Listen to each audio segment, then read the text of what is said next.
I'm going to put a little bit of bubble hash on here just because I can. I say that a lot. You've been good. I have been pretty good. I have been pretty good. It's witchcraft.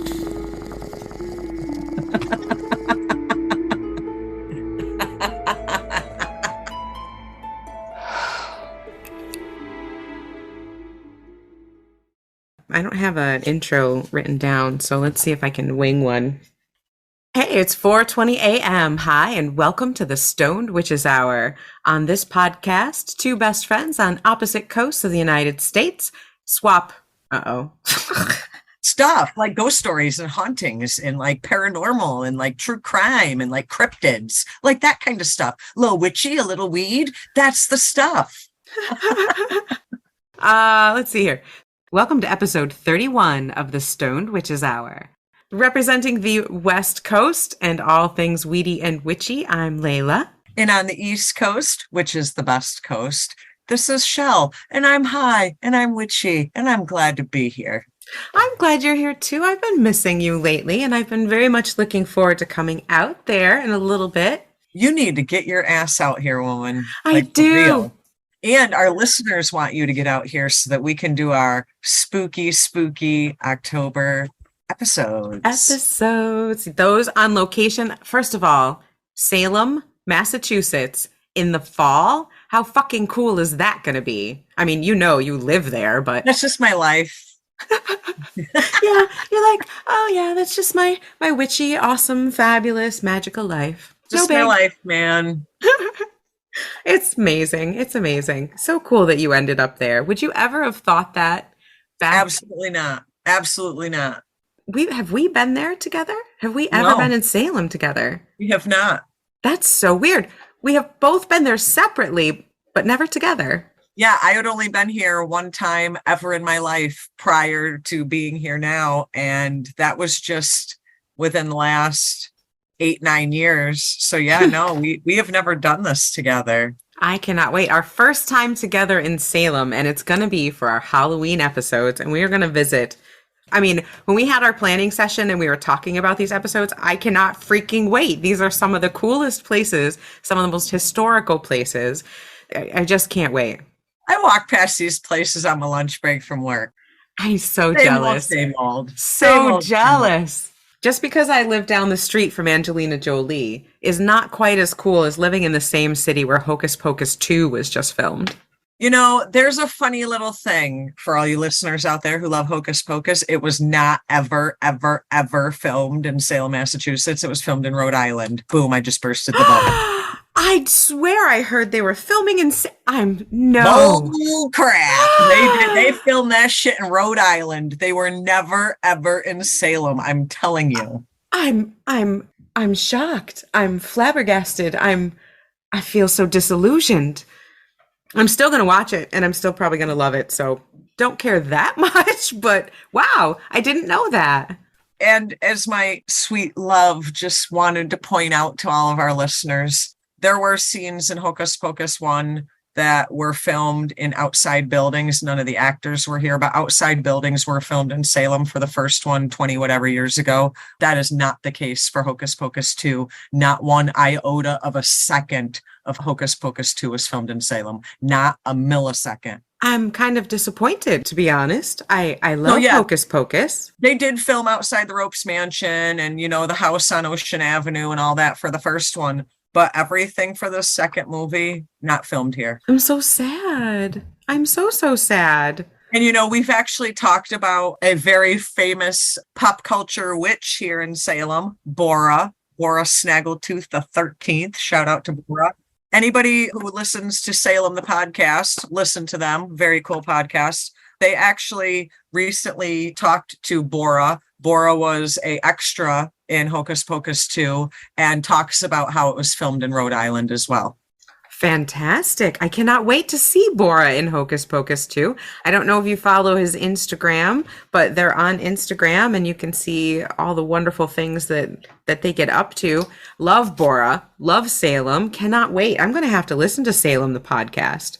Actually, I think on Instagram, Bora is under Salem Black Hat Society. Perfect. Thank you for that shout out. So go follow Salem Black Hat Society and get your Bora fix. And while you're at it, why don't you just follow us on Instagram while you're just following people on Instagram? Because we're the Stoned Witches Hour. And don't forget, send in your spooky stories to the stonedwitcheshour@gmail.com for our next upcoming Your Stories episode, where we read your scary stories, your weedy, witchy stories. I had so much fun the other day. I was responding to emails, and I was just like, wow, we got email. People email us. Can you believe that? I do. People like us. I don't understand, but it's been fun, and they're cool people. We have some pretty interesting peeps that follow us, and I really love hearing their stories and all the things they send in. It's pretty interesting and scary. I got some interesting feedback the other day, and it's from someone who knows both of us. And they were like, yeah, Laylla seems like such the organized one, and you're like all over the place. I'm like, oh my God, Wow. that is so the opposite. I'm so glad my podcast persona comes across as having it all together. I got y'all fooled. I had to laugh because I'm like, are you kidding me? Because I'm usually the one with like all this shit written down, and I got notes, and I got, websites up. I've got things planned out 5 months in advance. And then, oh yeah, Layla's the organized one. I'm like, yikes. We're the odd couple, Chelle. I'm telling you, we're the odd couple. And I just seem like I'm the anal retentive, got it all together. And that's why we love you. That's right. That's right. I just pretend. Speaking of being all giggly and high and silly, what on earth are you smoking tonight? I am smoking the best shit I have had in a while. My sweet husband happened to go up to a dispensary in Riverside. Shout out to Empire Gardens, which we love because, it's kind of a callback to New York City, New York State, the Empire State. It's hard to escape it. There's no escaping that New York state of mind. Right? It's a mentality. That's right. But yeah, so he picked up something called Black Triangle OG, which is an indica dominant. Oh, so freaking good. This would be right up your alley, Chelle. What's the THC content? I gotta know. Are you ready for this one? What? This is a mule kick to the forehead, drop you to your knees, make you start drooling and forget your own name. 34% THC. And that's what I call a good Friday night. I've just started smoking it, and whew, it is gassy. Talk about gasoline. You get that. I'm pumping up my gas summertime, and that the gas smell smacks you in the face. I'm pumping up what do you pump down your gas too? That's right. Pump it down, pump it up, pump it sideways. I don't know. You get that gas smell in your face. You don't know what you're doing. But yeah, no, it smells. What does it taste like? Same as it smells. I would not say this is a fruity or a green. This has kind of got that. If you want the mule kick, you're not getting the good taste. Is that what you're saying? I don't mind a gassy taste. I don't mind that. I don't mind that sharp kind of smell and taste. It's not my favorite. Like, this is not one that I would smoke just for smoking, just for the taste and aroma alone. I mean, I like gas. It's good. A lot of people like the smell of gas. Who doesn't? You laugh, but you do. So it's good. I forgot, what were we talking about? 34% THC. That's about where I'm stuck. I've gone back to one that I like. I was able to find it again. Endgame. This shit is good. Remember last time I did Endgame? I think it was a 2-hour episode because I didn't stop talking. And we love the episodes where you keep talking. That's fantastic. What's Endgame like? How do you liking it? Very uppity. I think I had said this before. It's one of those you can kind of manipulate.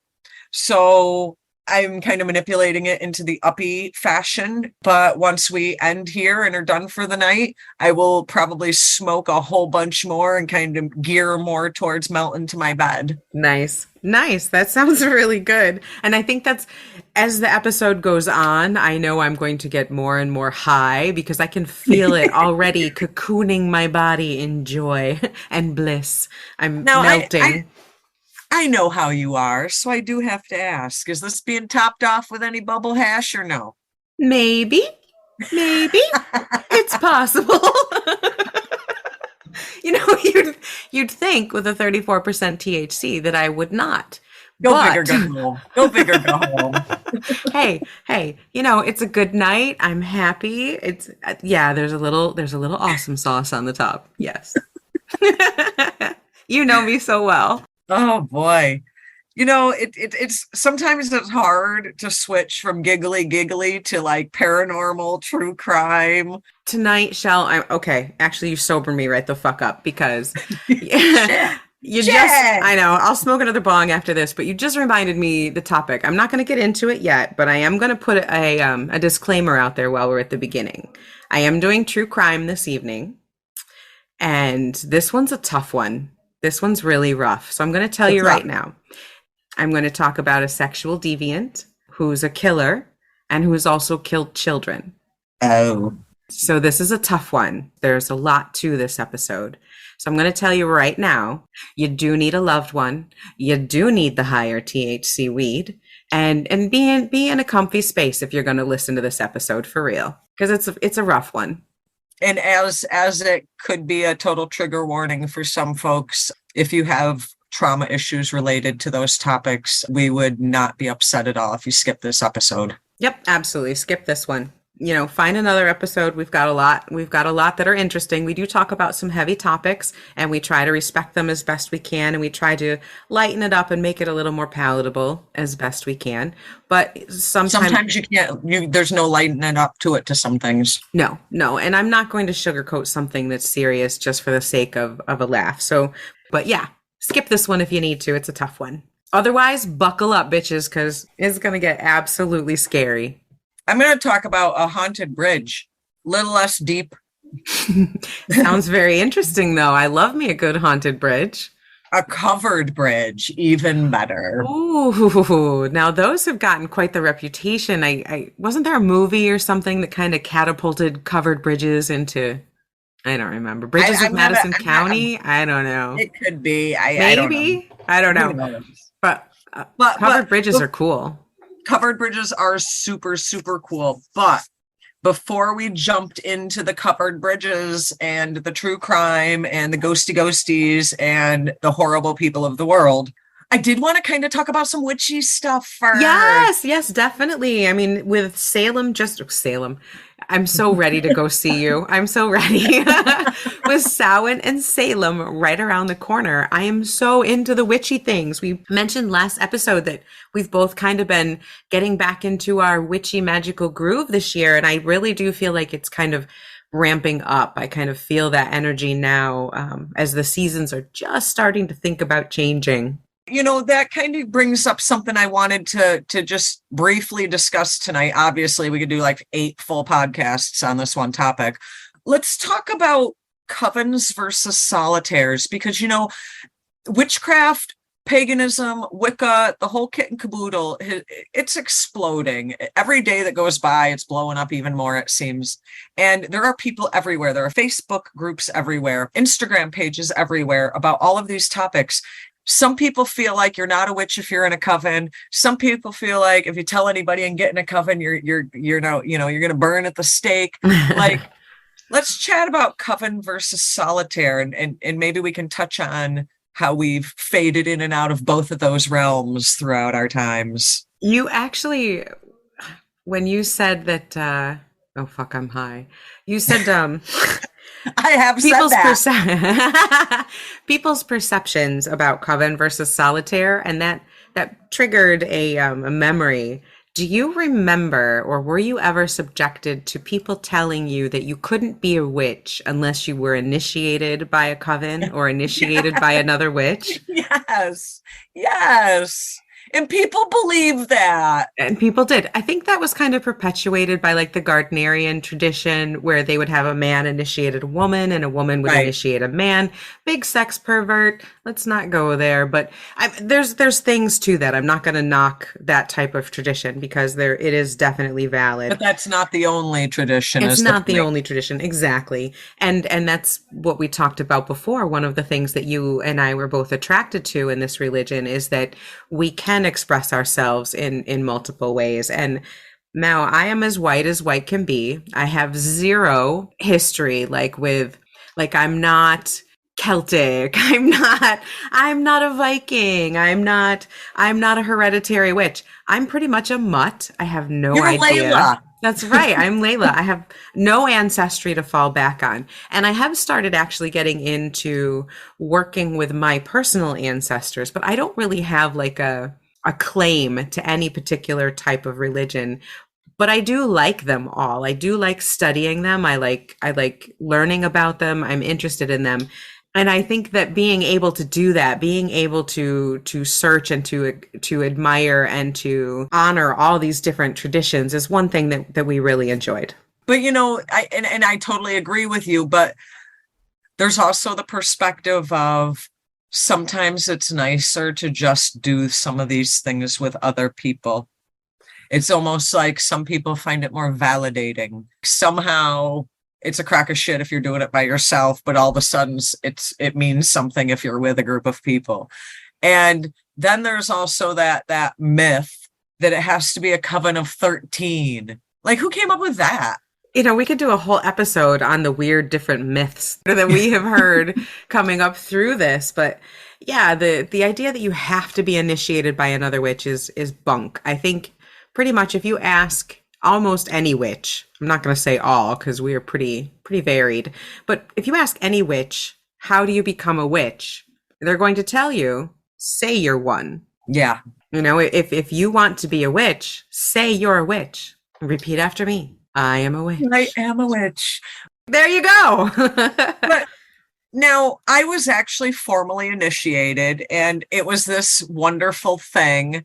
And I am very glad I did that. Was it necessary? No. Ceremony's beautiful. Absolutely. And fond memory. But was it like a hard and fast requirement? Absolutely not. No. By the time I did an actual initiation, I had met another person. I was in college and had met another person who was seeking and had just started to learn about witchcraft. And we did a ritual together where we each kind of dedicated ourselves to this path and did an initiation. So I did not get an initiation into the religion from someone else, but my initiation is just as valid. And just saying you're a witch is just as valid. If this is something that you're interested in, if you're learning about it, that's all you have to do. You can't say necessarily that you're part of a specific tradition if that tradition requires an initiation by another person. Right. I could not say that I am a Gardnerian Wiccan because I have not been initiated into Gardnerian Wiccan traditions. That's not respectful. Right. You should respect the different traditions. So saying that you're a witch is perfectly fine, but if the tradition itself requires an initiation, that's a little bit different. Rando question. If you had to pick, what do you prefer? Do you prefer to be a part of a coven or to be solitary? Yes. Yes. Yes. I like them both for different reasons. I loved when we were a coven, when we were part of Circle Amarat. I loved that. We had a blast and we did great things. We did. And it was beautiful. It was our rituals, amazing, magical, memorable. Some of the most fabulous rituals I have ever been a part of were rituals that we did as a coven or rituals that we led as a coven. And the magic of those people, I miss that. I'm sending love out to them all right now because I miss those people. I miss those souls. Wonderful people. And we were a good group. We had a good vibe. We really did. And so that's a fabulous thing to do and to have. And I was lucky. We were lucky to have that. And solitary has its own set. You can do your own thing. You can do whatever you want. You don't have to fight with your coven mate about the wording of diplomacy doesn't factor into solitary work. That's right. And I would be doing our coven a disservice if I didn't talk about all the times we argued. Right. Absolutely. Absolutely. In my living room, I was there. It was rough. You were there. And you were there, and you were there, and you were there. But yeah, that was all a part of what made the dynamic great. Yes, Because we weren't just yesing each other, we were challenging each other. We were asking each other to be better, to do better, to, I don't know, to work better together, to help uplift the community. And also, I think it's important to point out that our coven was very eclectic. So different people brought different traditions to the table. Part of that experience was maybe learning about a different tradition or a different way of doing things that you may not have come across before. So kind of that eclectic group made us all better. It did. And being accepting of that. Like, how often do you see a coven that has so many different traditions all working beautifully, blendedly together? And what were we at the absolute most? Maybe 9 or 10 people? That sounds about right. I'd have to count, and math is not my strong suit at the moment. But yeah, I would say about that. I'd say no more than 11. You know, we never had 13 people, and Never. we were a fab coven. So We yeah, were. that 13 thing, pshaw. Also a myth. Also a myth. So Coven has its advantages in that you can tap into the knowledge of the other people, into the vast experiences of other people, but you're also tied down to a schedule. And I think Right. that's kind of what did us in at the end, is we all got pulled in different directions, work and family and children and just life in general, because it takes a lot of time. It takes a lot of work to make a coven work. And we in particular were trying to also put work back into our community to bring awareness of witchcraft and paganism and bring more acceptance. So we were trying to be as loud and out as possible. That's a lot of work. We weren't just doing rituals, we were also trying to be a voice and advocate as well, ultimately.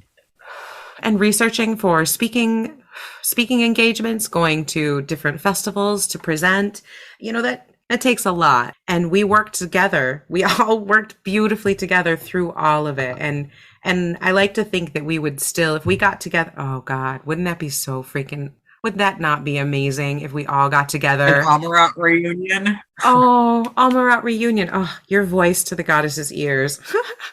That would be fantastic. Right down to bringing up from New York City. Everyone. It would have to be everyone. It would have to be all of us.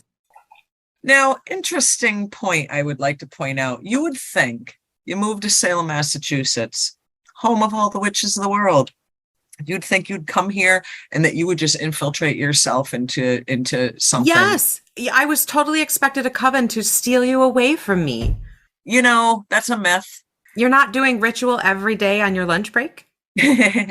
Well, solitary ritual, but with other witches? No, like it's not, and if we have anybody from Salem listening to this, if you think I am wrong, reach out by email, thestonedwitcheshour@gmail.com, because I am totally having a different experience if you disagree with me. Like very closed off and they don't like outsiders. That, unfortunately, It's the feeling I get. It's the feeling I get. No one's told me that. No one has said that to my face, but they don't acknowledge it either. So they'd have to actually acknowledge you to say that to your face. Like it's very not what you would think. Like I almost feel like I had an easier time infiltrating the pagan community in upstate New York. Like how weird is that? Well, that community is very permeable. That community is very welcoming. As closed off as they are and as secretive as they are, they're very welcoming compared to a lot of them. Well, I'm finding that out, and I'm actually kind of taken aback, A, because it's 2020 and, we're witches here, people, get over it. And B, I am in Salem, Massachusetts. Why is this difficult? Why? How? It baffles me. I don't know what to say about it. I think that would get to another myth that I believe is true. Covens and practicing groups can be clannish and closed off.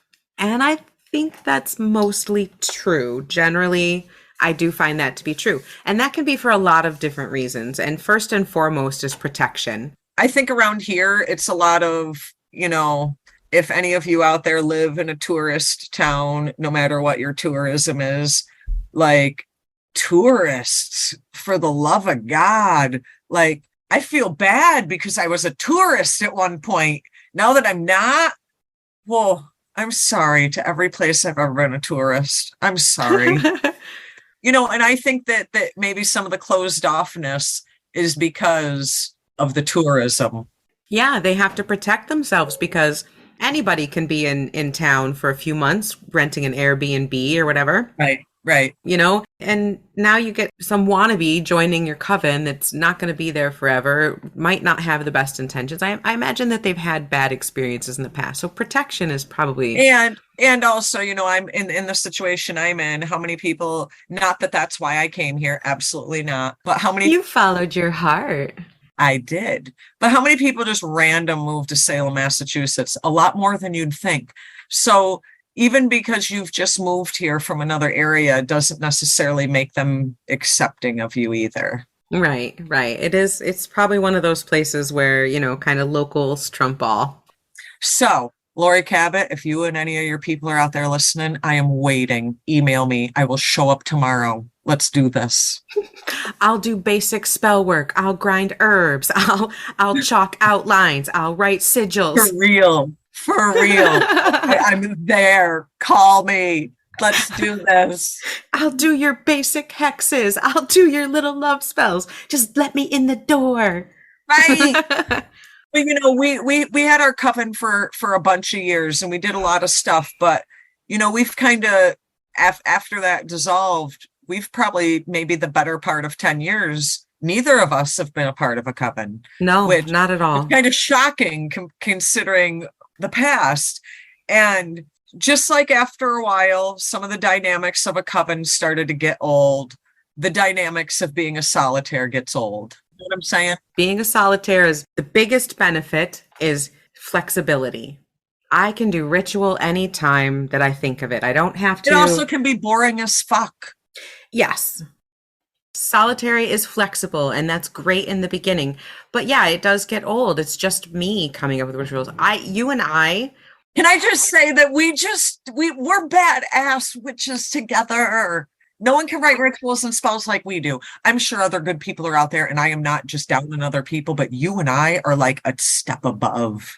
That was one of my favorite things, was being in that group, and everyone contributed. But yep. It was always you and I. I felt like we were the workhorses. You and I hitched together. We could do anything. We could make everything happen. We made amazing rituals happen. And just like you said, I love writing spells. I love writing ritual, but bouncing those ideas off of you and off of our coven mates and everyone putting in their input and suggesting changes.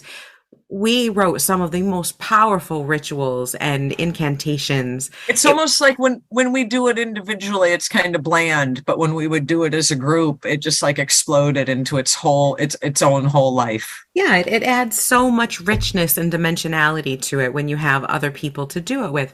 And it could just be you and your best friend. You and I could do rituals over Zoom if we wanted to. You want to do a ritual next full moon, Chelle? Ooh, we should do that.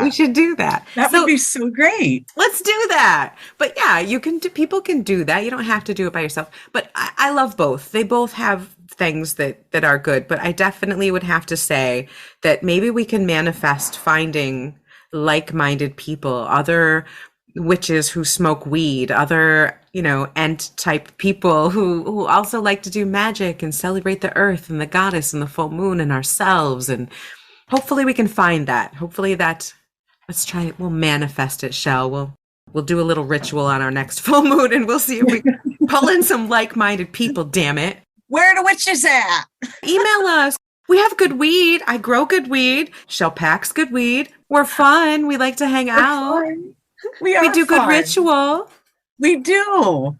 Sometimes high, I'm not going to lie. Oh, yeah. There will definitely have to be like-minded people. And that's another thing. Back then, we smoked weed, shocker, and it was accepted mostly in the greater community, and it was very much accepted in our coven, even though not everyone smoked.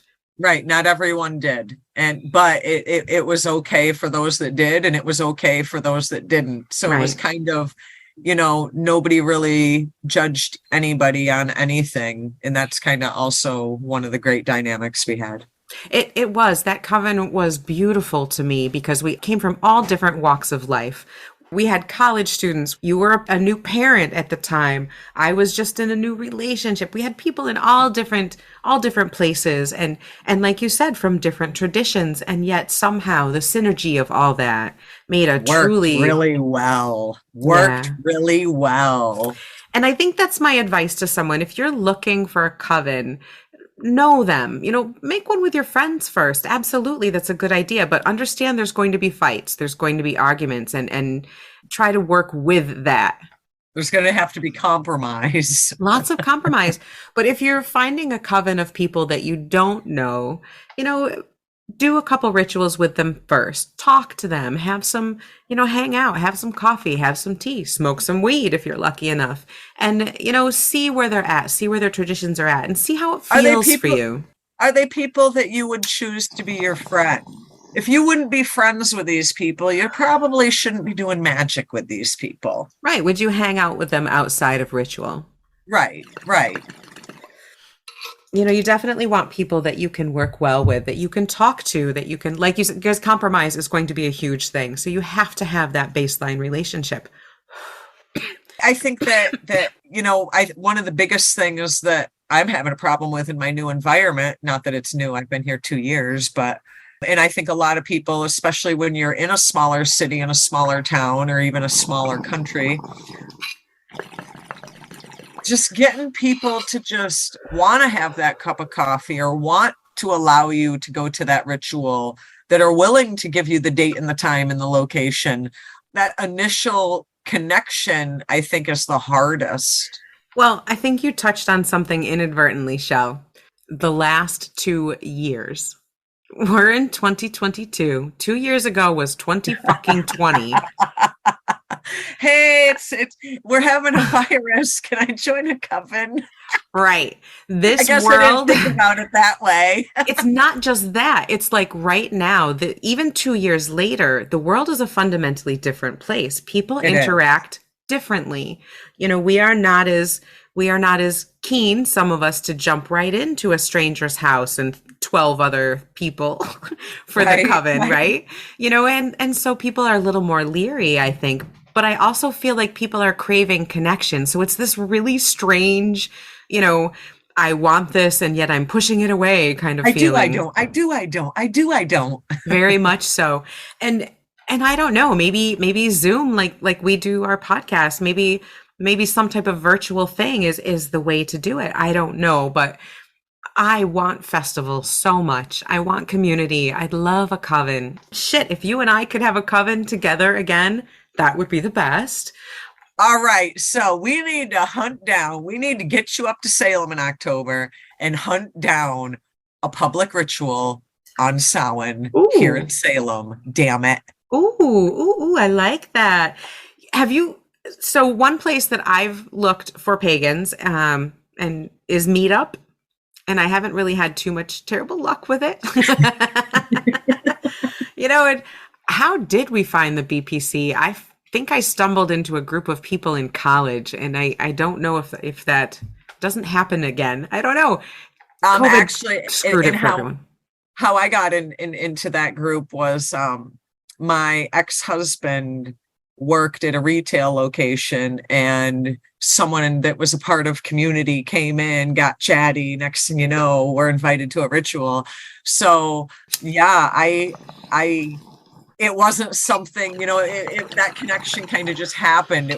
I didn't have to go out and solicit a group to practice magic with. Right. I feel like I need a business card here in Salem. Right. Maybe we're just not looking for it magically. Maybe we just haven't put out those magical feelers.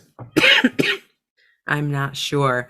But yeah, so solitary I like because I can do pretty much anything I want and no one's going to judge me.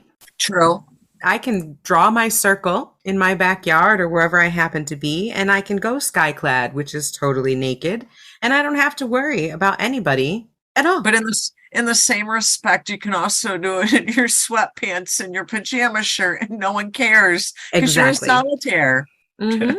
Or I can dress up in the most fabulous ritual garb that I made for one of our rituals back in the day.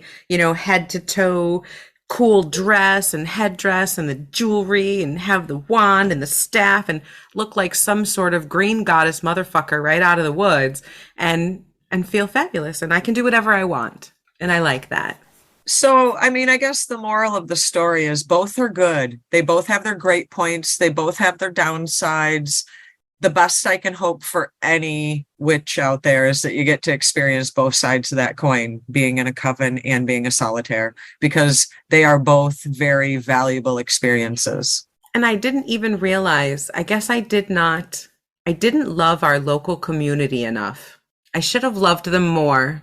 Oh my God. Ever since I've been here, all I've thought about was, at the time, those motherfuckers. But now, in retrospect, I love those motherfuckers. I miss them. I should have appreciated them more. And I should have appreciated them more. We didn't know what we had. We did not know how rare and precious that was. Yeah, till it's gone. Yeah. Yeah. Not everybody gets to experience a local community where different solitaires and covens and family triads and different groups all get together. It's now that I'm away from that, I am surprised. I guess I was naive and thought that was everywhere. We were lucky to have some random 300 strong pagan community in rural upstate New York, because much to my dismay, that's not the case everywhere. It's not. And I'm so sad. We definitely had a good thing going back then. And, one of these days, I'm sure we'll be visiting New York. We should go. We should go back. We have to, because my heart craves the fairy path with all the lit candles of different colors going down it, heading from the camping field to the ritual field. Yep.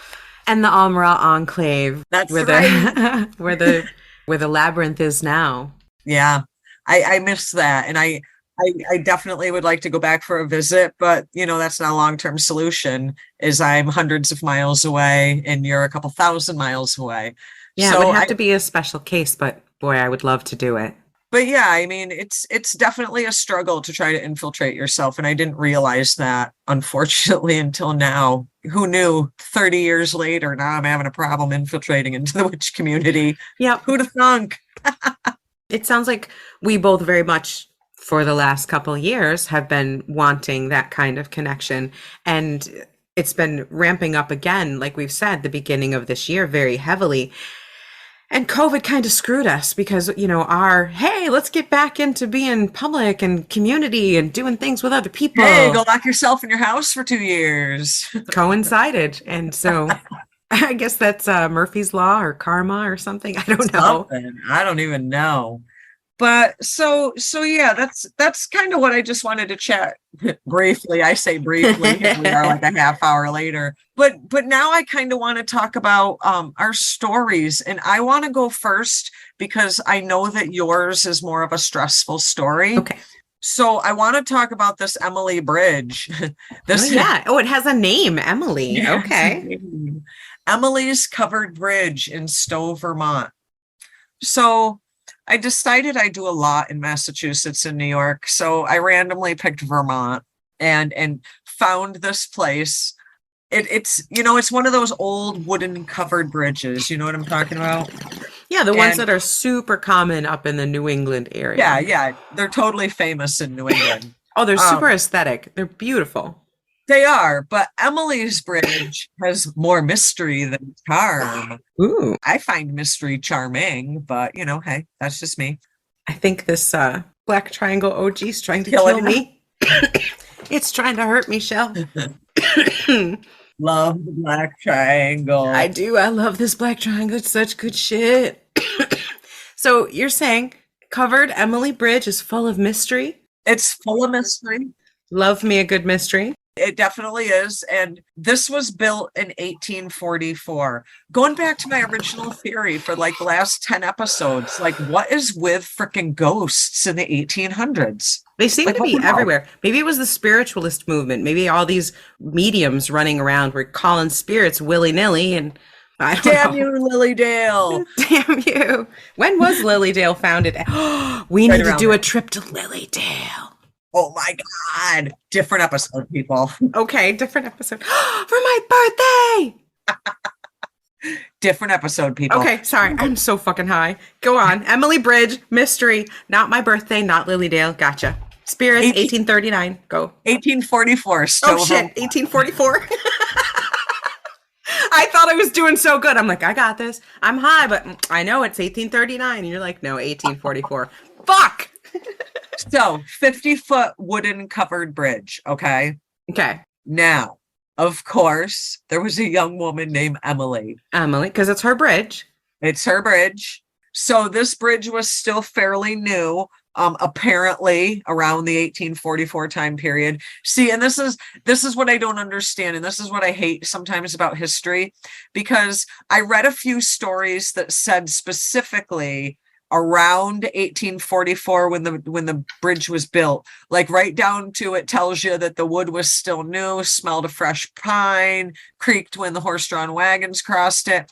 But then when you go look at other instances of this bridge, it says sometime between 1849 and 1949. Okay, are you talking a year or 100 years? Because let's just say there's a difference. That's a pretty big gap. Difference? That's a very long time period to be like, we don't know exactly when it was built. No, I'm talking about the girl. Oh, They know it was built in 1844, but Emily, when was Emily? Oh, when was Emily there? They don't know. There's 100-year time period where Emily could have been there. Correct. Oh, so okay. the legend says, and actually it's not, it does have like an official name, and it's called the Goldbrook Bridge, but nobody really calls it the Goldbrook Bridge, to be honest. They all call it Emily's Bridge. Wow, whatever happened there to Emily was enough that her name imprinted on it. So she was a young girl, and again, who the hell knows? Was she wearing a white dress? No. No, okay. Well, it was a shot. I mean, there's a good chance. Yeah, this is not a woman in a white dress story. But so sometime, we don't know when, 1849 to 1949, she fell in love with this guy that, we'll just say he kind of had another girlfriend. Oh, damn, Yeah. those gigolos. She was insistent that they were going to be together and that this was going to be some wonderful thing and they were going to get married. Well, her family, not so pleased with the situation, and they were very much against any communication between Emily and this guy. Ooh, was he like of lower station or something? Cheating wasn't, you weren't supposed to be the girl in a They cheating knew, so everyone knew that he was involved with someone else. Correct. Oh, okay. Now, you know how society is. If a guy cheats, hey, good for you, bro. But if a girl cheats, hey, slut, whore. Yes, shaming happens. Burn her at the stake. So Emily's family basically said, if you go with him, we're done with you. So she decides to tell this guy, meet me at the covered bridge at such and such day and time, and we're going to run off and get married. Tells her family, look, I don't give a crap what you say. I'm going to go marry this guy, whatever. So they say, if you leave, don't come back. She goes to the bridge. Guess who doesn't show up? No, he didn't show. He left her there. Ugh. No show Joe, we'll call him. No show Joe. What a dick. Yeah, no show. So, as you can imagine, because not only her broken heart, obviously she was brokenhearted. I mean, yeah, that's fucking sad. You think you're going to run off and get married, and you're kind of stood up at a freaking bridge. She went against her family. She went out there, followed her heart, and then the fucker stood her up. Right. So then, guess what? Who wants to go home? Not Emily. I hope she took off to California. Basically, kind of the whole, who wants to go home to the big fat I told you so, No, please tell me she ran away, Chelle. Please tell me she ran away to California. Well, she did not run away to California. She ran away to Colorado. Nor did she run away to Colorado. Fuck. She ran away to fucking Florida. That's a bad state. Don't go there. No, what she did was she stayed at the bridge. No, come on, Chelle. And you know how wooden bridges have all that, what are they called? The beaming on the inside? Yes. Yes, I do. Makes it very conducive to hang yourself. Chelle. She did. No. Over a fucking cheating asshole? Yep. Because she was Emily. Basically because she was too embarrassed to go home and be given the big fat I told you so. Ouch. So ultimately, I don't know if she hung herself more so because of the broken heart or if she hung herself because of the embarrassment and how she felt that she could not face her family, Right. Oh, wow. That's heartbreaking. as you can imagine. Her tormented soul is probably still there. That poor thing. Unfortunately, Emily is vengeful. Oh, she's not like, oh, boo hoo, sad me. She's like, fuck you, dudes. You're coming down with me? And she also apparently has long fingernails. Well, they do say they continue to grow after you die. So she's a jilted lover. Anybody would be. Mm-hmm. But she takes it out on passing cars. No. She does. She started slashing cars passing over the bridge, leaving, like, basically, it's been described by people as they look similar to scars left by Wolverine from X-Men. Like in their car? Like scratches in the car? Correct. And Ooh. even pedestrians crossing Emily's covered bridge aren't safe either, have had marks on their backs. Oh, she's like a scratching poltergeist of the bridge. She's a bitch scratcher. Now, does she just scratch guys or just indiscriminate? She's just going to scratch everybody. I never found anything that was specific to men only. So I think that she's just everybody's Pissed at the world. Yeah.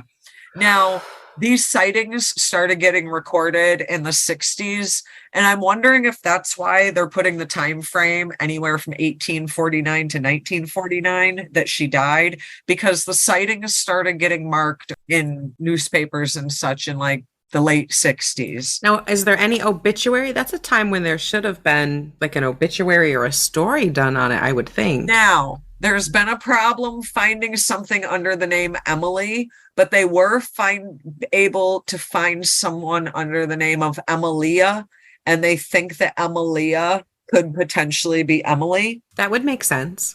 But again, that was kind of more later towards the 1949 date. So I'm not sure where the 1849 stories are coming from. It just seems like that's really more around the time the bridge was built as opposed to the time the girl died. What happened to Emilia? No one knows. They just said they found a gravestone. Oh. That was a gravestone in town they were able to find with a similar name.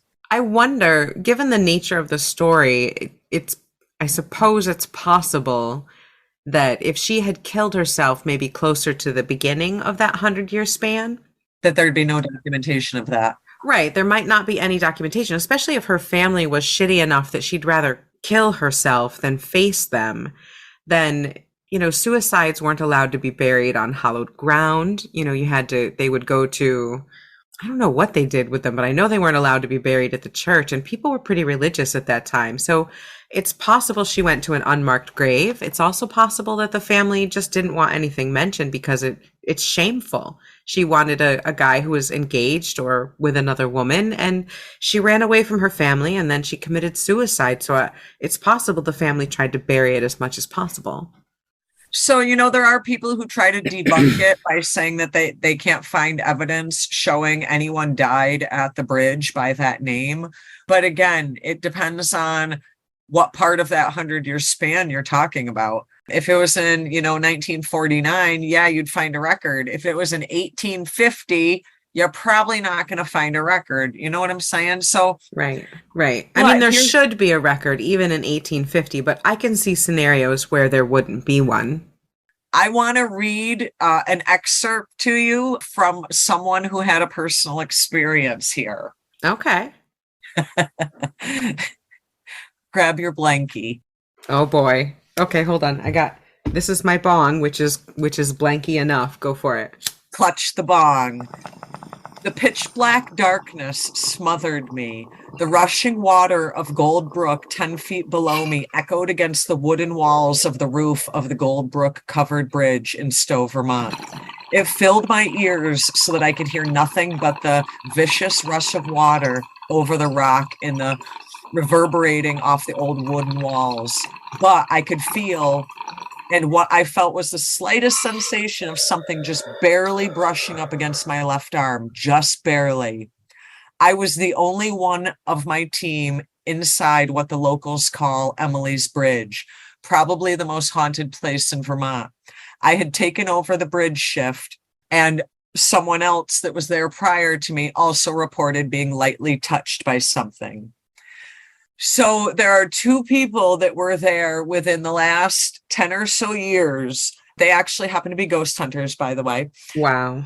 That felt that they were touched. But the guy went on to say that he was happily that Emily hadn't become violent. So she just touched them? She didn't scratch them? A light touch is what they both explained. Wow. Creepy. That would be so creepy. And although it is, honestly, folks, true story, it is extremely rare for a ghost to attack people. But this ghost apparently has claws. Why do I always pick this stuff with like claws and shit? You like to pick stuff that hurts people. It's so scary. You're trying to scare me. I don't even know how it works out that way, how I end up with I get the strangest stuff.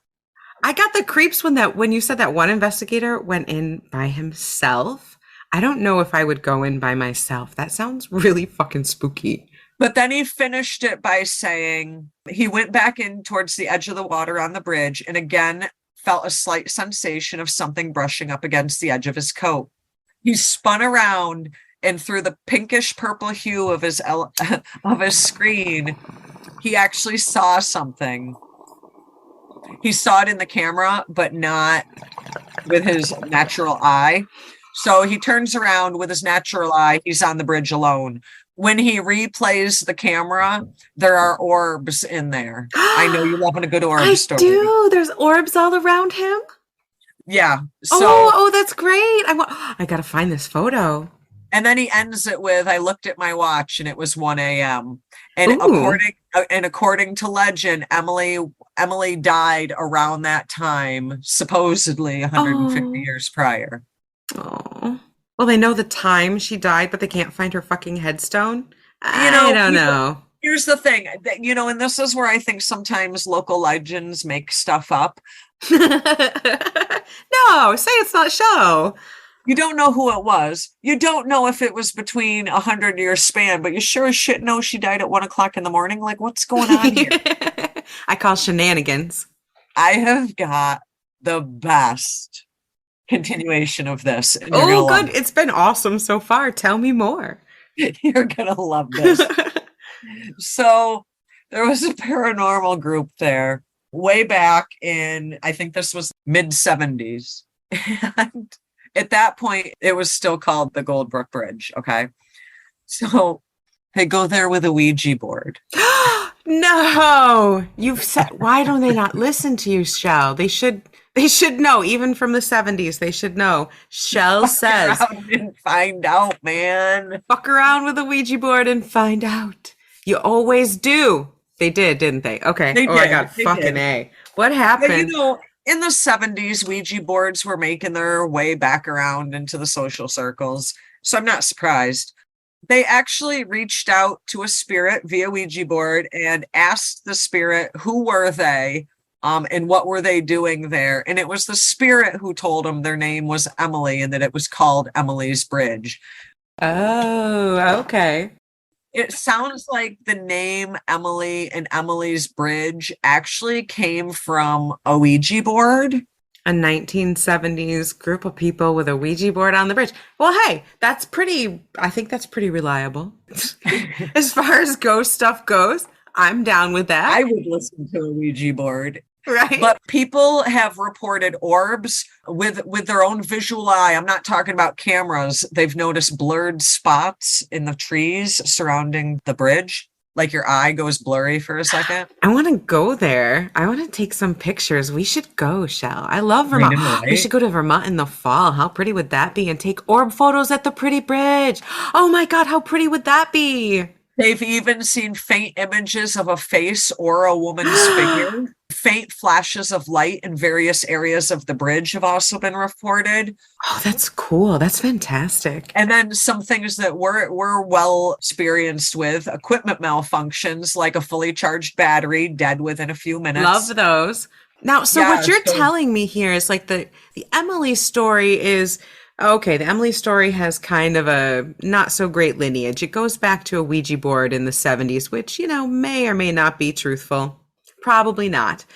But the legend around it is backed up by everyone's experiences here. These things are happening, and they're happening to lots of people that go there. Right. I mean, they actually literally do call this one of the most haunted places in Vermont. They're all the most haunted places. They're all the most haunted. I know, right? But yeah, so Emmeline is supposed to be, I guess, the name of what this girl was. And like I said, they did find a headstone in town that had Emmeline on it. Emilia or Emmeline? Emmeline, Emeline. And that person's grave was dated 150 years ago. So again, that could be where the time range comes through. But the Ouija board didn't name the bridge and give out the name until, like I said, 1970. The very beginning of the 70s. So it sounds like it was haunted prior to this, but they didn't know by what or by whom until this Ouija board gave them a name and a story. Right. But they knew it was active. Now, could the Ouija board guy have made it up? Who knows? But there are stories that date back about people going over in horse and carriages and the horses refusing to cross the bridge. And as you and I know, Animals know. Yeah. So, if an animal doesn't want to cross the bridge, I sure as hell ain't going to try to make it. Exactly. If my dog doesn't like a person, I have issues with that. Just imagine if you were crossing a bridge and had like freaking Wolverine scratches on the damn outside of your car when you get to the other side. Like, I'd shit. Let's go. I want that. I want that on my car. Let's go do it. What do you tell Geico? Ghost did it. Yeah. They have a talking gecko. They'll understand a ghost. This is good weed, by the way.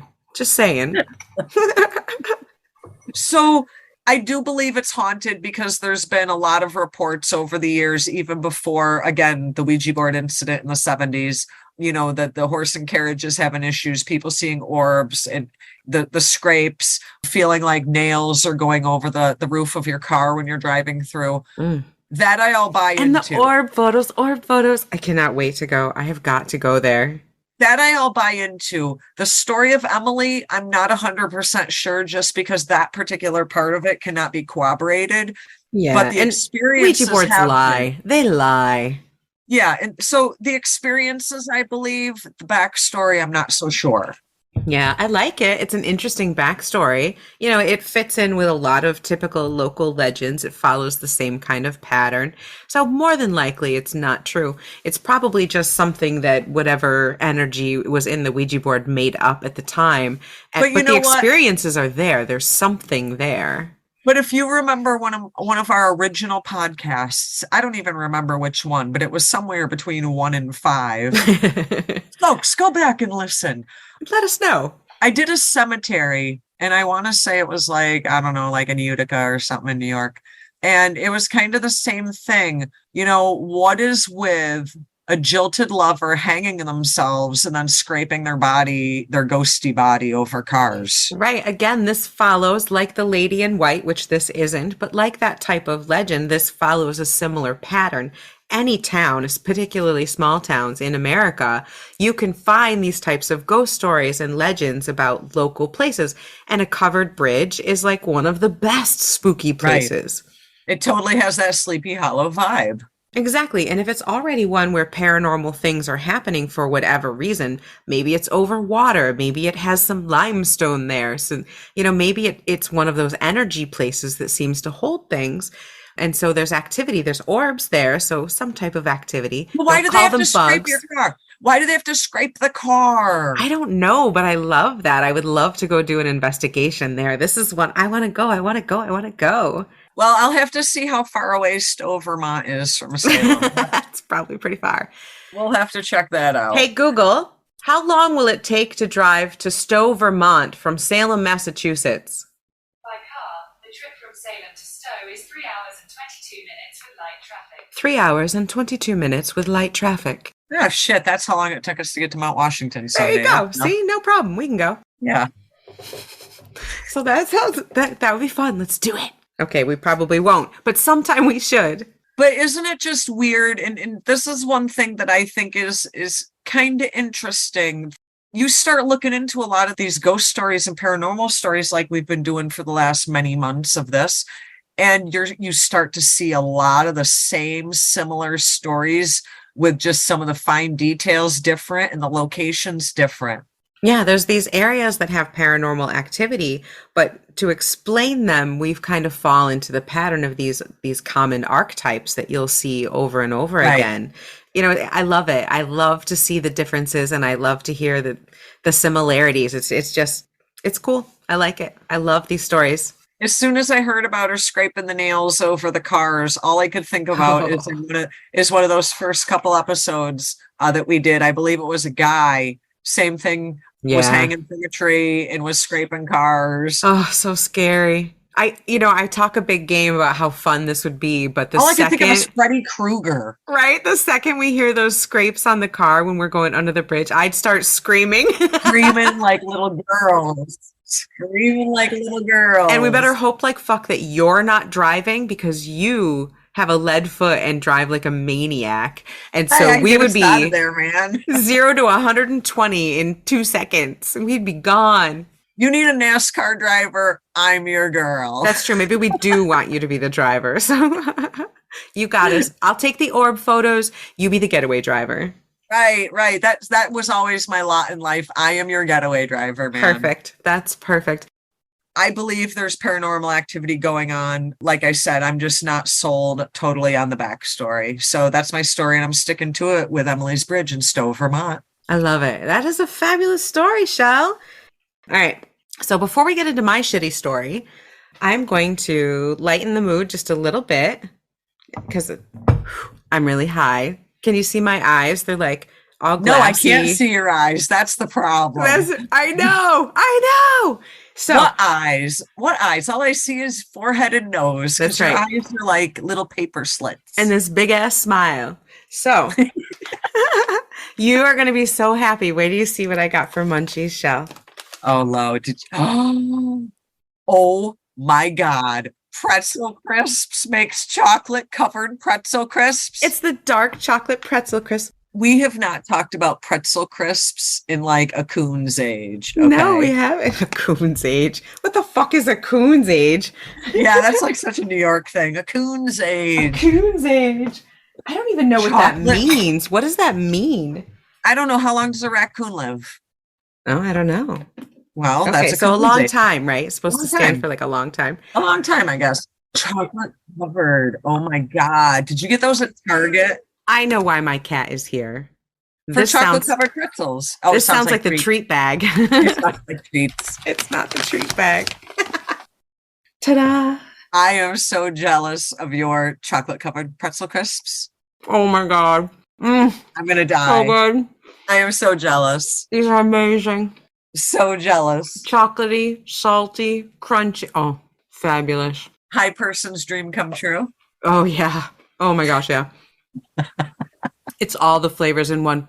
It's better than Captain Crunch and cold milk. Now, what about if you drizzled caramel over it? Oh wow. Shall marry me? Will you marry me? That's why people keep me around, because I have all the ideas. Yeah, you do, girl. That's hot. That's fucking sexy. Yes, I do want caramel on it. Thank you.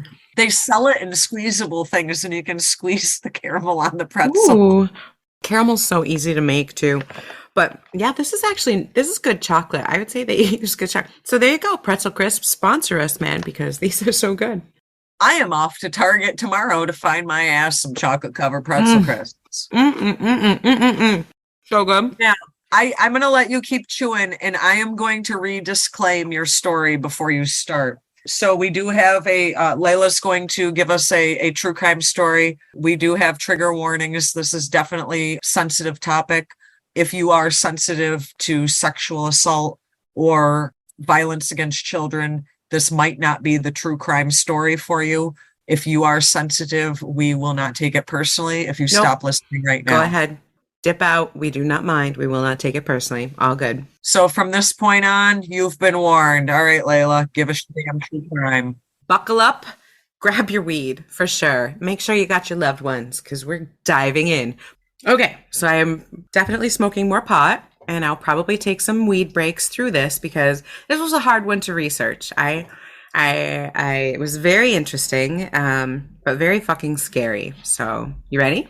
Unfortunately, I think that there's a misconception. We're not the only podcast out there that talks about true crime. It is a hot topic right now, but I think that there's a misconception that true crime is all, fun and mysterious, and there's a dark side, and we're going to kind of talk about that dark side tonight. It's all a dark side. I mean, there is no fun side to this. I wouldn't say there's anything fun here. But all right. So all right, I'm just going to dive in. Just start from the beginning. So I'm talking about a killer that started in the early 1970s. And at this time in America, we didn't have the term serial killer. That hadn't been invented yet. Also in this same time period, again, the early 70s, 5 of the most prolific killers in our history were kind of doing their murderous shit all over the United States. And those killers were John Wayne Gacy, Gary Ridgway, who was the Green River Killer, Jeffrey Dahmer, Ted Bundy, and the killer I'm going to talk about this evening, who was called the B.T.K. Killer. Now, a couple of those are familiar to me. A couple of them, I'll be honest, I don't recall the name or the incidents. Mm-hmm. And B.T.K. Killer, I don't recall that one, honestly. Ted Bundy, I remember, but I don't remember this one. Now, B.T.K. is a name he gave himself, and I'll get to the point where he does that, but it stands for bind, torture, kill. And that's exactly what he did. Seriously? Seriously. What a whack. Oh, yeah. And oh, yeah. You have no idea. So we're going to start again. So this is a time when there's no surveillance cameras. Nobody has a cell phone. There's no computers. The police stations don't have a database that they can access with just a few keystrokes. It's the 70s. It's the 70s. So a lot of these killers happened at that time because people were traveling, people were out. They had no concept of serial killer, and these killers had nothing really to stop them. No way to be found. Right. They could kill and go to another town, go to another town. Right. And there's no fingerprinting. There's no DNA evidence. There's none of that. Files, half the time, paperwork was just crammed in some guy's drawer in his desk at work. I don't even know if they had faxes back then. No, I don't think they did. I think the Black Dahlia was one of the first times that they used a fax machine to help solve a killing. And I don't remember what year that was, but I do remember that fact. But anyway, so I'm going to start with the first killing that the B.T.K. killer was responsible for. And this happened January 15th, 1974 in Wichita, Kansas. This is hard. Is this where he was from? It is, actually, but no one knew that at the time. Oh, okay. January 15th, Charlie, a young boy named Charlie Otero, he's 15. He'd gone to school early that day because he had some tests that he needed to study for. And he comes home from school. And his 2 siblings, Carmen and Danny, are yelling to him from inside the house. The first thing he sees is his dog in the backyard, which he thought was unusual. The dog was usually inside the house at this time. And his two younger siblings are yelling at him to come in the house. They're saying that mom and dad are playing a game and that he needs to come in and help them. Very 70s like? Yes. Okay. As soon as Charlie gets in the back door, he said he could smell the fear and he could tell something was wrong. And he gets into the room where his parents are, and he sees that their hands have been tied behind their back. They have bags over their head and ligatures around their neck, and he can tell that they're deceased. Oh my God. Imagine that at 15. He immediately gets the younger children out, and they go to a neighbor's and call the police. And while they're waiting for the police, that's when it hits him that he doesn't know where his 2 younger siblings, 9-year-old Joe Jr. and 11-year-old Josephine, he doesn't know where they are. He didn't get them out of the house with him? As far as he knew, they weren't in the house, and it's a good thing he didn't go looking for them. Because and who was yelling his name? It was the other 2 children, Carmen and Danny. Oh, okay. There were 5 children in the Otero family. 15-year-old Charlie, and then Carmen and Danny, and then 11-year-old Josephine and 9-year-old Joe Jr. Okay, gotcha. So they don't know where the two younger children are. And when the police get there, they find the family. And then they find Joe Jr. in his bedroom. He was in bed and a bag had been put over his head. His hands were tied behind his back. And a ligature of a rope had been put around his neck. And they could That's tell horrible. that the killer had been sitting in the chair opposite the bed and watched him die. Oh my God. Would he hang him? He strangled him with a bag over his head, with a cord around his neck, and then just laid him in bed while he suffocated to death. Oh my God. The family knew that 11-year-old Josephine was still unaccounted for, and they didn't see her in the house, and then they realized that the house had a basement. So they go down into the basement, and according to... Oh no. Oh, I know. Oh, shit. According to the investigator that went down there, he said it was very dark and he couldn't see anything. And he brushed up against something that he thought was like a heavy bag, like a punching bag hanging from the ceiling. And it was Sarah. When he turned on the light, it was 11-year-old Josephine. Oh my God. She had been hung from a sewer pipe and stripped naked, and there was a puddle of semen at the floor beneath her. What a fucking dirtbag. So at the time, DNA was not a thing at that time, but one of the agents at the crime scene had the foresight to cut up a sheet or a pillowcase and use that to collect the DNA evidence on the floor beneath Josephine. So what had happened was, in the killer's own words, he said that he had targeted them and that he didn't plan on Mr. Otero being at home, just Mrs. Otero and the younger children. He cut the phone lines, got in through the back door, and he said he was really nervous that day because it was his first time, and the dog kind of scared him. He confronted the family when he went in, and he pulled out a gun, and he confronted Mr. Otero and told him basically that he wanted to steal the car, that he was hungry, and that food was all he wanted. He told the family to lie down in the living room, and then he realized that the dog was going to be a problem, so he made Mr. Otero have one of the children put the dog outside. And then he took the entire family back to one of the bedrooms, and he tied them up while holding them at gunpoint. He says then they started complaining about being tied up, and so he kind of loosened their bonds a little bit and tried to make Mr. Otero as comfortable as possible. He said Mr. Otero had a cracked rib from a car accident, and he was trying to keep him comfortable, which is really weird, considering what he was about to do. He even put a pillow down underneath Mr. Otero's head. They were trying to tell him that they didn't have much, but he was welcome to take whatever he had, and that's when he realized he wasn't wearing a mask, and that they'd already seen his face, and so that he made that decision then, that he was going to have to kill all of them. Strangle them, I guess, he says. So he put a plastic bag over Mr. Otero's head and put some cords around his neck and started tightening them. After he strangled Mr. Otero, he did the same thing to Mrs. Otero. And he said he didn't know how long it was going to take or how hard he had to push. Oh, shit. And the children were still in the room while this is all happening. And Mr. Otero came to and tried to get loose, and the whole family's panicking at this point. So he finishes strangling Mrs. Otero, and when she passes out, then he strangled little Josephine. Wow. And then he put a bag on the little boy's head.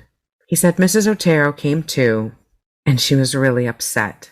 And so that time he strangled her to death with a cord around her neck. And then he went back over and made sure that Mr. Otero was dead. He says that before Mrs. Otero died, she had asked him to save her son, so he'd taken the bag off of the little boy's head. But after he killed both Mrs. and Mr. Otero, he took the little boy to the other bedroom and put a bag over his head and then a t-shirt over that, and then watched him while he died. Then he went back into the other room where little Josephine had woken up, and he says that's when he took her down to the basement. And he said he cleaned up and took a few things, and then he left. Oh, wow. So they had no idea who to even look at to go after? They had no clue. The police originally thought maybe it was a drug deal gone wrong or something, but that just didn't fit with the family. They had no idea where to even start to look. And Oh people my had been God. in and out of Oh the my house. God. One of the police officers that went into the house, I guess, had actually made himself a drink or something and left ice out on the counter. And they said that because the ice was on the counter, maybe that meant that the killer had just been there or something. But this was a very daring crime. You know, the killing had taken place in midday. There was a dog there. The family was there. There were multiple people there. It was a very high risk killing. To what end? Did they ever find a motive? I will tell you that 31 years later, the DNA collected from that puddle was very important. Seriously? Seriously. A, it worked after all those years, and B, they actually kept it. They kept it. So that's good, right? It's absolutely good. It's really good. So I take it this isn't it. This isn't the end. He's done this again, I would imagine. 3 months later, Catherine Bright, 21, was coming home to her apartment with her brother Kevin. Where? Same city. Okay. They get into the house and the BTK killer's there with a gun, and he tells them to cooperate and he'll let them live. Lies. He tells the brother, Kevin, to tie up Catherine, and he does. And then he marches Kevin into the bedroom and ties up his hands. When he starts to slip a bag over Kevin's head, that's when Kevin said he realized that the guy had lied. He wasn't getting out of there alive. And so he fought back. The BTK killer shot him twice and left him for dead. Oh my God. And then went back to Catherine. But Kevin woke up at this point and came out, and the BTK killer, instead of strangling Catherine, resorted to stabbing her multiple times in the abdomen before fleeing. Oh my God. The police came and they managed to save Kevin, who was never the same. Could he ID him or something? Both of them did give details of what the killer looked like to the police, but it was pretty vague. And Catherine unfortunately died of her wounds shortly after. They did not connect that to the BTK killer at the time because it was two very different MOs. Well, they were two opposite types of killings, really. Yeah, exactly. Both seemingly random. Now, here's where it gets kind of interesting. In October of 1974, so that same year, a young man confessed to killing the Oteros. He said he and two friends had gotten wicked drunk and had killed them. While the police are investigating this lead, the Wichita newspaper, the Wichita Eagle, got a phone call, an anonymous phone call. And the man on that phone call said that they should go look at an engineering book in the Wichita Public Library. For what? A letter. So the police went to the Wichita Public Library, and in that engineering book was a letter from the BTK killer. And he wrote a detailed description of the unsolved Otero killing with enough evidence to prove that he was definitely the killer because he knew. So he was showing off. He was showing off because he thought that someone else would get credit. He was mad that someone else would get credit and said so in the letter. He said he alone had killed the Oteros and that the three were just seeking to gain publicity from his actions. The letter read in part, quote, "I can't stop it, so the monster goes on and hurts me as well as society. It's a big, complicated game my friend the monster play. Putting victims' number down, follow them, checking up on them, waiting in the dark, waiting. At the end of the letter, he describes this beast inside of him and says that the beast has already chosen the next victim or victims, and that he himself will only know it in the morning when he reads the newspaper, but it's going to be too late for those people by that time. And he says, quote, "Since sex criminals do not change their MO, or by nature cannot do so, I will not change mine. The code word for me will be find them, torture them, kill them. B.T.K. You see, he added again." Wow, what a narcissistic piece of shit. Yes, so you've met him. Yes, exactly. Yeah, asshole, complete asshole. So what? Are you saying that he would open the newspaper and see a name and that was the next person? Like, Maybe. He definitely implied that he stalked these people and chose his victims before he killed them. Damn. It was apparently enough for him at that point in 1974, killing those 4 people in the Otero family and killing Catherine Bright, and then sending that letter to the Wichita Eagle kind of seemed to His crazy. Yeah, seemed to satisfy those shitty urges, right? For at least a couple years. And then, March of 1977, he struck again. A woman named Shirley Vian, age 26, she was sick at home with her 3 children. Still in Kansas? Yes, this was in Wichita, Kansas. All of his killings were in Park City and Wichita, Kansas. Home in bed, sick, with her 3 children home, and one of her children answers the door, and he let in the man that was dressed like a detective. The B.T.K. killer. He had parked his car at a Dillon's grocery store, according to Odd Stops, on East Lincoln Street. And he had been looking for Shirley Vian, kind of targeting her. He finds her house and knocks on the door, and her son opens it and lets him in. Unfortunately, the B.T.K. killer is not a nice dude, and he tells Shirley that if she cooperates, he won't kill her kids. Wow. Yeah. So she says okay, and she helps him put some blankets and toys in the bathroom, and he locks the children in the bathroom. One of the doors, I guess, locks, and the other door is tied with some sort of like rope to the door handle and then to like the pipes of the sink so that it's closed, but I guess there was a gap. Mm-hmm. The killer stayed in the apartment for about 40 minutes. And during that time, the B.T.K. killer raped Vian and then, still trying to keep her calm, gave her a glass of water and a cigarette. And one of the children, Steece Relford, was only 5 years old. He's the one who says he let the killer into the house, and he was able to see out through that gap. And he recalls seeing that his mother had been stripped naked, and her hands were tied behind her back, and a bag put over her head, and then the killer tied a rope around her neck. Oh my God. And this little boy says his last vision is of his mother being strangled on the floor, all of her fingers on one hand broken. Oh my God. Oh my God. The killer then turned his attention to the screaming children that were trapped in the bathroom. Fortunately for them, the telephone rang, and the B.T.K. killer got spooked enough that he left. He was afraid that someone would come, so he took off. And it's the only reason that he didn't break his promise to Shirley, because he fully intended to kill those children.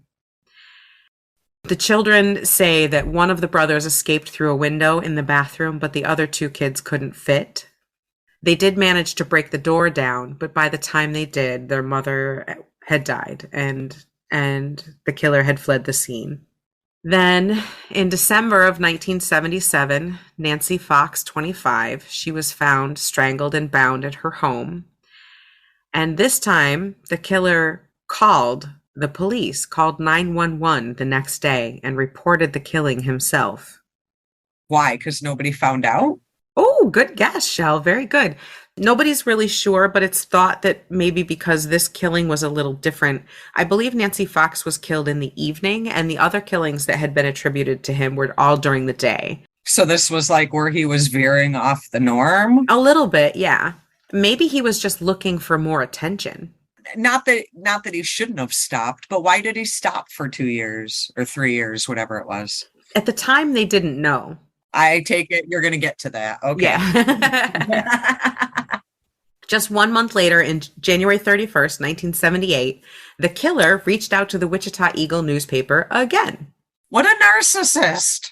He wrote a poem. He fancied himself a poet. And this one started, Shirley locks, wilt thou be mine? The mail clerk thought it was, it's right before Valentine's, 2 weeks before Valentine's Day. The mail clerk thought it was a Valentine and forwarded the letter to the classified department. They didn't know that it was referring to Shirley Vian. This killing had not yet been connected to the B.T.K. killer. And so he was trying to make sure that they knew. That guy got fired that day from the newspaper, I bet. Right?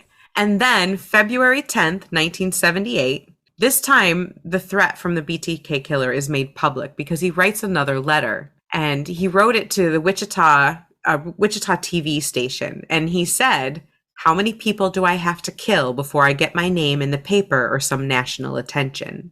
Then he started listing a whole bunch of suggested names that he should be called, like the B.T.K. Strangler, the Wichita Hangman, or the Asphyxiator. Oh my God. So this again was probably enough for him for a little while. It kind of satisfied him, and he didn't kill again until April 28th, 1979. Or actually, April 28th, 1979, someone narrowly missed becoming his next victim. Oh. He chose and stalked a 63-year-old woman named Anna Williams, and he laid in wait for her in her house.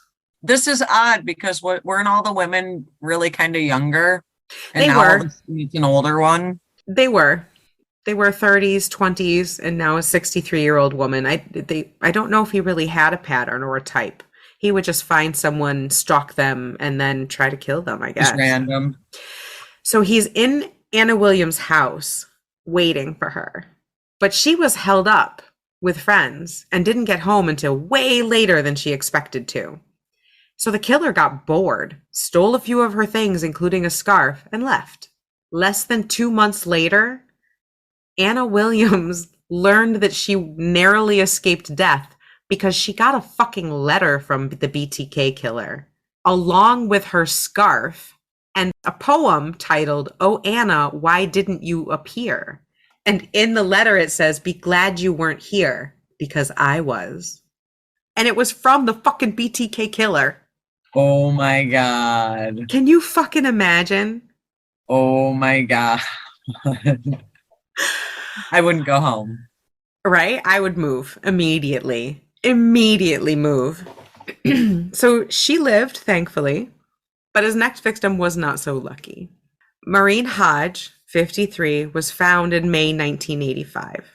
The BTK killer had strangled her with her own pantyhose. It was later found out that he took her body to a church, Christ Lutheran, and he posed her in multiple bondage positions and took photographs of her dead body. That sounds familiar to me. I feel like I've heard that story before. And he dumped her body in a ditch. So that's quite a long time. Like, she was 1979 to 1985. That's 6 years. Yeah. And his next victim was over a year later, September 1986. Vicky Wegerly, 28. The BTK killer pretended to be a repairman. Please, people, check credentials. Just because they're wearing a vest does not mean that they're an official. Make sure they say they're from the gas company. Ask to see their ID. They should have one, and they should have no problem giving it to you. So he said he was a telephone repairman and asked to come inside. As soon as she let him in, he pulled a gun on her and then told her what he was going to do. He tied her up and strangled her with her own pantyhose. While she was unconscious, he arranged her body and her clothes, again in lots of different bondage positions, and took pictures. And when she came to, he strangled her again and killed her. So Wegerly reportedly had a 2-year-old child in the home at the time. Oh, jeez. Thankfully, he did nothing to the little boy. Well, that's good. Jesus. When Bill Wegerly, Vicky's husband, came home, he found the 2-year-old sitting alone at the table and his wife dead in the bedroom. Oh my God. So, of course, unfortunately, because it's usually the right choice, he was a suspect for a while before they connected it to the BTK killer. So his final victim was Dolores Davis, 62, and she was murdered in her home January 19th, 1991. This one was kind of messy.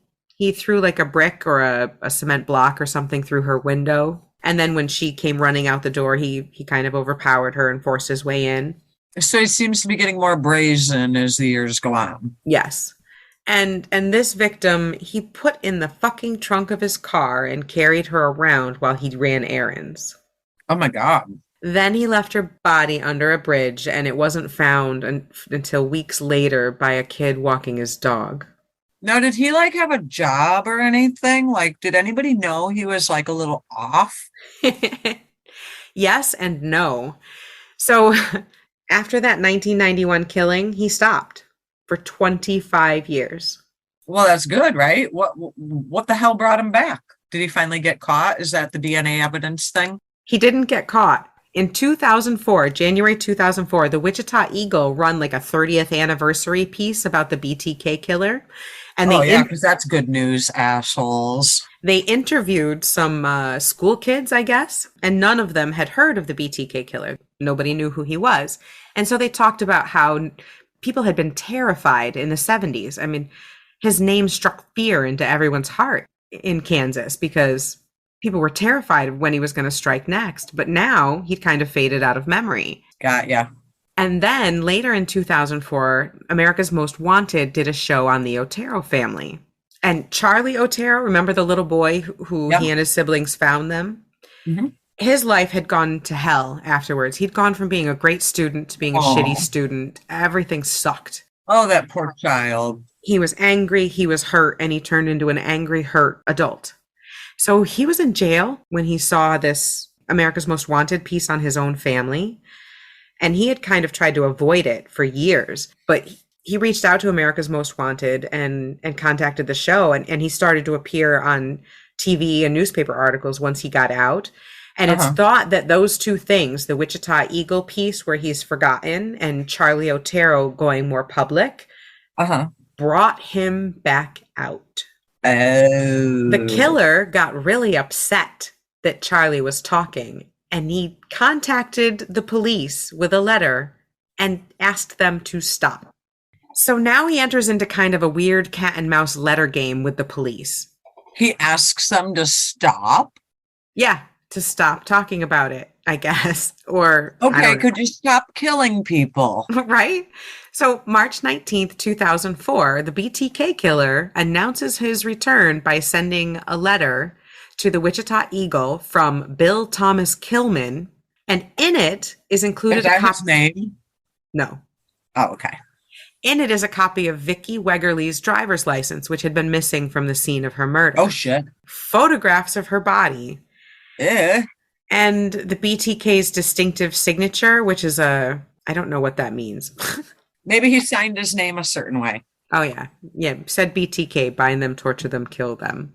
Whatever his deal was. Right. So they know for a fact it's from the killer. He has her stuff and pictures. So basically, he is just, this is really probably not all, obviously. He's got other sick, twisted things going on, but a lot of this is really, it seems very attention seeking. It very much is. It gets worse.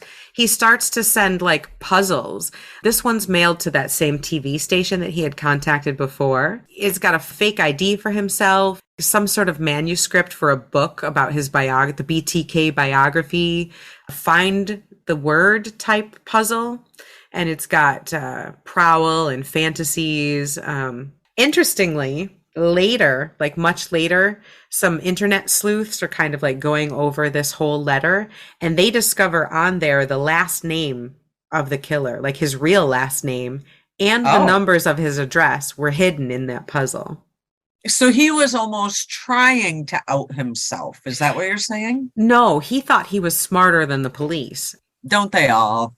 He thought he was playing an elaborate spy game, an elaborate some sort of cat and mouse game with the police, and that they were in this type of back and forth of mastermind, criminal, and the detectives, you know? So then February 2nd, the TV station KAKE, same one he's contacted before, gets a postcard from the BTK killer. It's the second one they'd gotten that week, and both postcards pointed to a location. He started leaving cereal boxes around town. This one was on a rural road in Sedgwick County up against a sign. It was a cereal box, and on the front of it, the letters BTK were printed. And inside this box was a Barbie doll that had its clothes taken off, and it was hung from a pipe. What the holy hell? So he was trying to, call back to Josephine's killing. Right. And And he left multiple cereal boxes. Maybe the term serial killer now in the 2000s is a thing. So maybe they think this might be a joke. Haha, serial killer, these cereal boxes. And he's also thanking the TV station for their quick response and for their efforts in getting his name out. There's one postcard, the return name is S. Killet, and it has the return address, 803 North Edgemore, which is the same address the Otero family lived at. Mm-hmm. And he numbers each letter that he sends, and this one's number 7 of 8, I guess. And they send all of them to the FBI for analysis, but they're not finding anything. So one of the letters written to the police department, this one, I don't know, I guess one of the cereal boxes was found in the back of a truck or something, and there was a letter, and in it he asked the police department if his writings could be traced back to him if he used a floppy disk. Like they'd tell the truth. Smart, right? So Right. They post an ad in the Wichita Eagle, a big full page ad, and say, of course not. We can't track you through a floppy disk. Totally safe to use. So on February 16th, the B.T.K. killer sends into the TV station a floppy disk with a letter and some information to the police. Now, by 2005, can I just say technology has advanced a lot since the 70s? Is this guy dumb? Well, he's been killing since the 70s, so he's probably our parents' age, which means he doesn't know technology very well. Thankfully. So what happened is, of course, they could trace him. This idiot had used a floppy disk that he had erased from his work. So in the metadata, the words Christ Lutheran Church and Dennis come up. Are you telling me that this guy was a part of a church? So they did a simple Google search, and the name Dennis Rader came up as the church's president, Christ Lutheran Church. The president is one Dennis Rader. Oh my God, literally. This is kind of circumstantial, but they're pretty sure they've got their guy. So what they do, his daughter was in college. Wait, he has kids? He has 2 kids and a wife. He has a daughter and he killed kids. So who's killing this guy real quick? So his daughter is in college. So the police get a warrant, and they get a pap smear from her last checkup, and they check it for DNA. Oh shit. Then they match that DNA to the 31-year-old swatches of semen oh yeah. from underneath poor little Josephine's body. That's not the last time he left DNA evidence. But they had it though. They had kept it though. They had kept it, and some of it worked, and they were able to get matched DNA. And so they knew Dennis Rader was the B.T.K. killer. Oh my God. Married, father of 2, president of the church, a Boy Scout troop leader, and an Air Force veteran. What the actual fuck happened to this guy? How do you go from all of those things to this thing? Like, I got no words. There's nothing, Chelle. In most serial killers, now serial killers and killers in general tend to follow a lot of patterns. They have a shitty childhood. They've been abused. There's sexual abuse. There's torturing animals. Other than torturing animals, he had a perfectly normal childhood. Totally normal. Did they ever figure out where this is all coming from in his head? Oh yeah, he'll tell you. So I'll tell you. Dennis Rader was born March 9th, 1945 in Pittsburgh, Kansas, United States of America. He had a totally normal childhood, perfectly normal family, no abuse, no nothing. But he says he knew at a young age that he wanted to hurt people. One of his first sexual gratification memories where he knew he was different was he saw his grandmother tie up a chicken to make for dinner. Mm-hmm. She tied the legs of this chicken and then chopped its head off. And when all the other kids ran screaming, he got a fucking hard on. And he said that's when he knew he was a little different than other kids. Yeah, good observation. Very accurate. Yeah. And also, kids play cowboys and Indians back then. And when he would get tied up by the other little boys, he said, quote, he found the experience of being utterly helpless erotic. Oh my God. He says he never looked at porn, but he did keep what he called slick ads. He had code words for all sorts of things. And he would take index cards and he'd cut out pictures of women and put them on these index cards and draw like nooses and gags and other sick shit on them. And he'd carry them around and look at them and get off to them. Wow. One of the things that he does have in common in his childhood with other killers is that he did torture animals and he got off on it. He hung a dog and he hung a pet dog and a pet cat. He liked hanging. So he called his dick Sparky. Well, if that isn't a very expressive statement, I don't know what is. No wonder he had issues. And he called getting turned on by bondage and torture Sparky Big Time. And to him, an orgasm was the big G. I'm not sure why. So the reason why he said he did this is he said he had a demon inside of him, and the demon would make him do things. He also said that he had some sort of factor X, this mysterious component that made him want to kill. And he thought he had some sort of, he thought he was special. He had some sort of aberration. So he used this whole code. He thought he was some sort of great spy, partly because of this elaborate fantasy that he had. That's how he was able to keep his serial killer persona separate from his I'm a family man, president of the church, Boy Scout troop leader, have a daughter and a son, totally normal dude act. It was because he compartmentalized it. He had this fantasy life and then he had this other life. They were totally opposite. Totally opposite. Oh, one of the things that he really liked, and you should look into this for a future episode. Have you ever heard of H.H. Holmes and the Murder Castle? No. Let me write that down. Yeah. H.H. Holmes is considered to be America's first serial killer, even though that term wasn't applied at the time.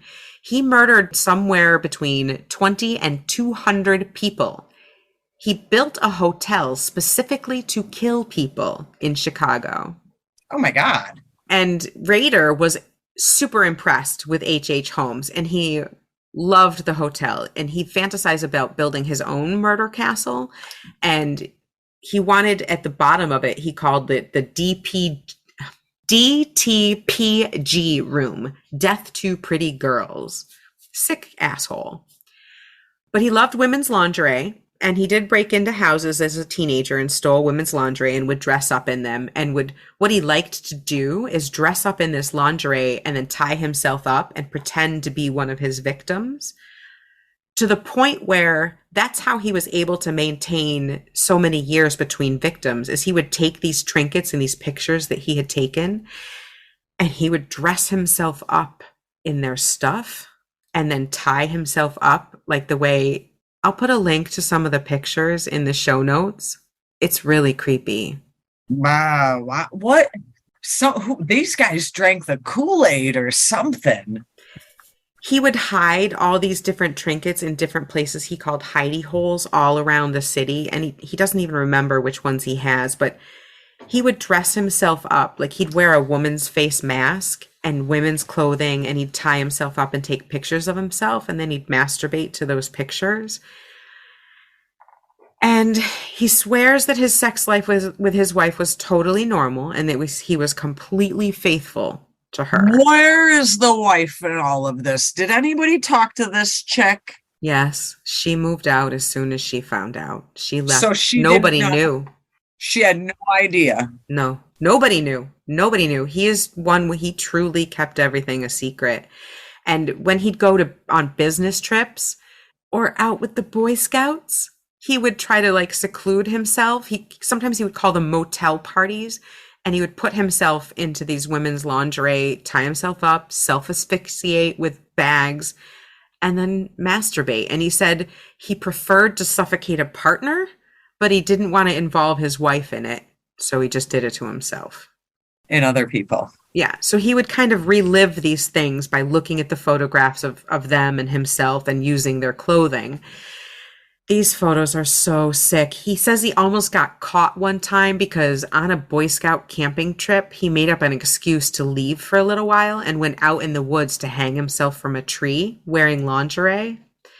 And he was gone so long, they like went looking for him, I guess, and he almost got caught. Oh, wow. Yeah. But his daughter, she says on a 2020 interview in 2019, she swears they had no idea.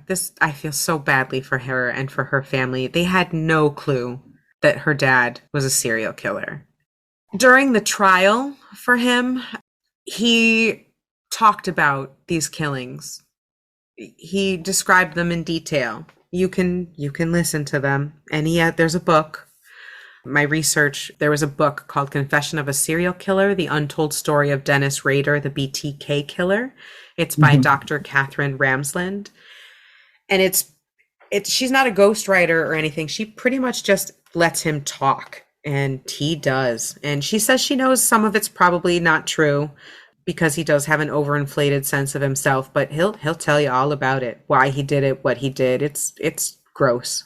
It's sick. But he's in jail.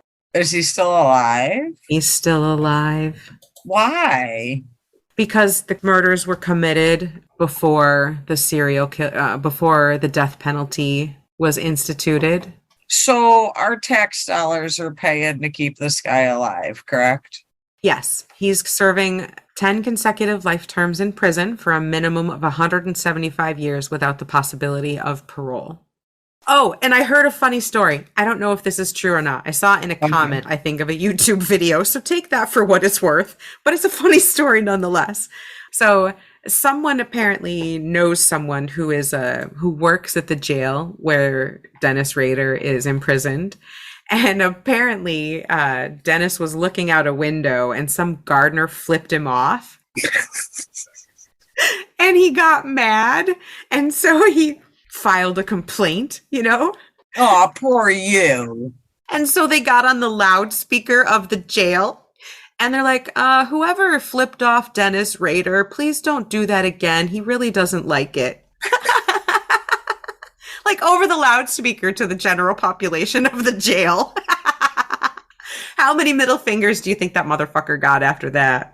I'm surprised with what I've learned over the years about the jail systems in America. I'm surprised he's still alive, to be completely honest. I'm surprised that somebody hasn't got him, being honest. Considering he did kill 2 little kids, and that's usually a death sentence in jail. So I'm actually surprised that he's still around. So he just to the bitter end was proud of himself then. Yeah. What a piece of crap. Absolute piece of shit. Just piece of shit. On the bright side, he was caught. Yeah, he's caught. He's serving his time and he'll never get out. I was going to say 175 years is a long time. Good luck, buddy. And he was caught because he's a dumb fuck. I mean, I'm glad he's a dumb fuck. Narcissist. He's a narcissistic asshole. And yeah, I'm really glad. Actually. I just did the floppy disk. I get baffled by like legit dual personality bullshit. It baffles me. And the fact that the wife had no idea. The church had no idea. The Boy Scouts had no idea. His government job had no idea. Like, how? The photographs they found in his little treasure chest included pictures of dead women posed in fucking bondage positions in the church.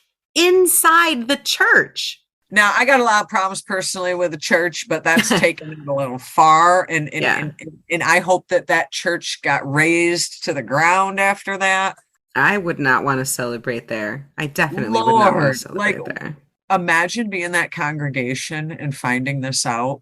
That's like some legit horror to these people. These are some God-fearing people down there. Yeah. And their world was probably rocked just knowing that man was a part of their congregation. Like, how fucked He was the president. He wasn't just a member of the congregation. He was the president of the church. I don't know what that means, to be honest. I don't either, but it sounds important. President. It does sound important. Sounds more important than regular congregant.